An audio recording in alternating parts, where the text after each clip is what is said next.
anak-anak. Ini tuh kebiasaan kalian nih. Kita lihat dulu ya. Halo teman-teman, perkenalkan aku Budi. Hobiku nonton video, bermain game HP, dan bermain game online. Tapi aku juga sangat menyukai membaca cerita online loh. Di sini aku ingin cerita pengalamanku mengenai dampak bermain gadget yang berlebihan. Biasanya setelah bangun tidur, aku tidak langsung mandi. Hehehe. Aku mengambil tabletku dan bermain game. Karena aku masih nyalakan lampu kamar, akhirnya aku pun mulai dengan cahaya dari lampu tidur saja. Jika sudah jam 6, aku harus mandi dan sarapan pagi. Saat makan biasanya aku sambil menonton video di HP.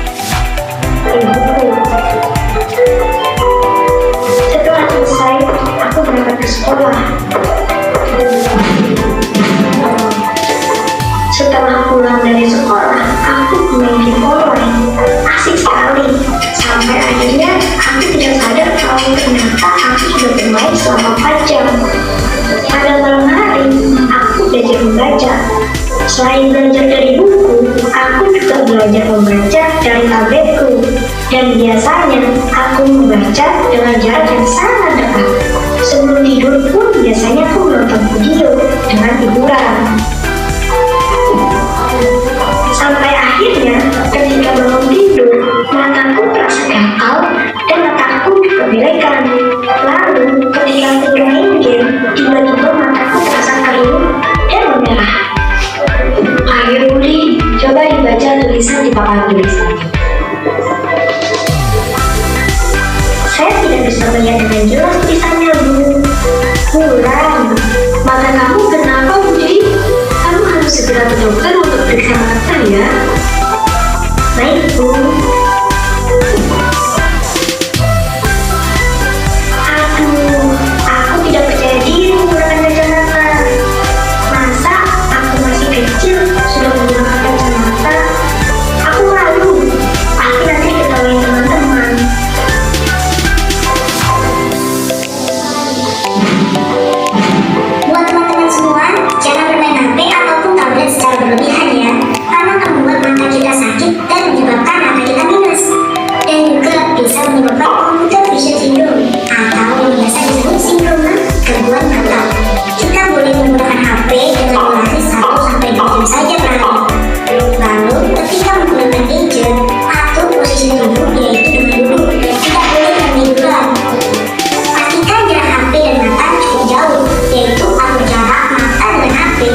D di mana? D. Selanjutnya nomor 4. Kalimat tanya yang tepat untuk menanyakan nama seseorang adalah A. Apa kabar? B. Siapa namamu? C. Di mana kamu tinggal? D. Kapan kamu lahir?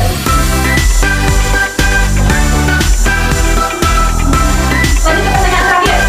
Tanda baca yang digunakan untuk mengakhiri kalimat tanya adalah A. Titik, B. Koma, C. Tanda seru, dan D. Tanda tanya. Tanda tanya. Ya.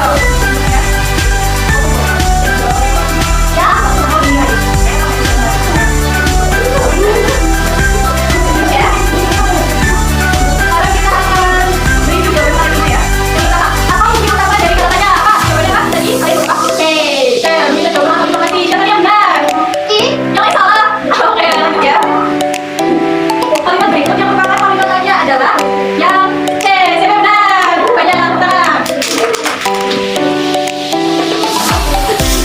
Yang ketiga, kata tanya yang digunakan untuk bertanya kelompok adalah yang apa? Betul. Lanjut, yang keempat, kalimat tanya yang tepat untuk menanyakan nama seseorang. B. Yang mana? Sudah. Terakhir, tanda tanya yang digunakan untuk mengakhiri kalimat tanya adalah B. Nah, ini ada pertanyaan satu nih, pertanyaan tambahan. Tanda baca yang digunakan untuk mengakhiri kalimat pernyataan adalah apa? Titik. Betul. Nah, siapa di sini yang mau menyampaikan kesimpulan? Apa? Kata tanya dan kalimat tanya merupakan komponen penting dalam komunikasi yang efektif. Kata tanya seperti siapa, apa, kapan, dan di mana digunakan untuk meminta informasi atau jawaban. Kalimat tanya yang biasanya diakhiri dengan tanda tanya dibantu memperoleh informasi, memperjelas sesuatu, atau meminta klarifikasi. Nah, jadi kata tanya itu digunakan untuk membantu kita dalam memperoleh informasi, memperjelas suatu informasi dan meminta klarifikasi. Kata